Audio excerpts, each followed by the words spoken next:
First, it's been insightful to hear from Dr. Braverman, and there's much that I will leave to think about our responsibilities in the Christian community to do what we can from a position where we have some power and privilege and maybe the least risk to take in this, and that we need to take that more seriously.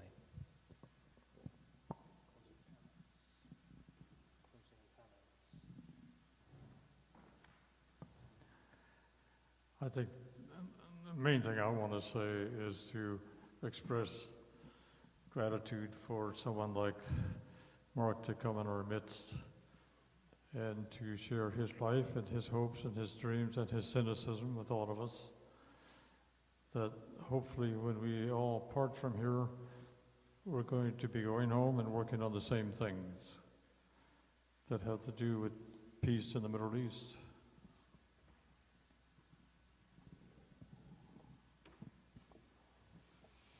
I'm really grateful too, and part of it's just your spirit in saying very hard stuff and doing so in a way that's both direct and honest and I want to say loving. So thank you for that.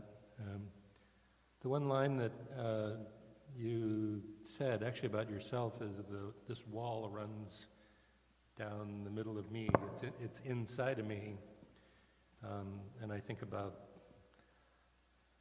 the wall, the 25-foot wall. I think about walls on our own borders to the south, built by the same companies, and the way in which the social architecture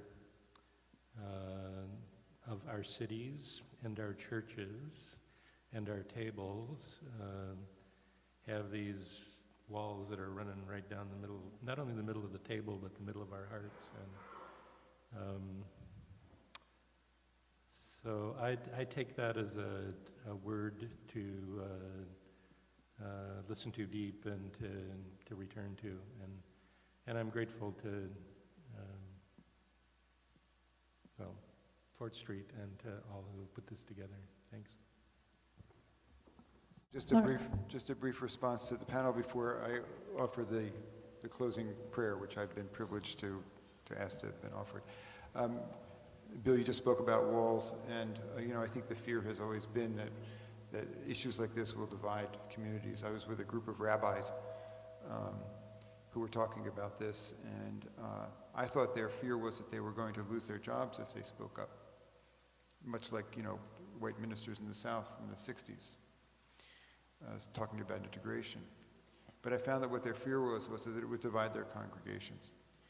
And it wasn't my meeting, and I'm not a rabbi, so I didn't say anything, but I wanted to say to them, well, what if the Episcopal Church had decided that the issue of homosexuality couldn't be brought up because it was going to divide the church? And it was horrible for the church. But as far as I know, the Episcopal Church is still here.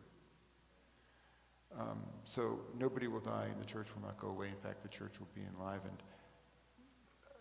It's been wonderful for me for walls to come down. People sometimes ask me, well, don't you feel isolated? Your community has rejected you or something like that. And I feel more connected and more part of a community than I ever had in my life.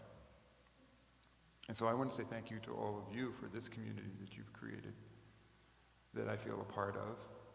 And in particular, I want to thank the three of you for coming and being part of this. I really feel grateful and honored to have been able to participate in this with you. So thank you for coming and joining this party.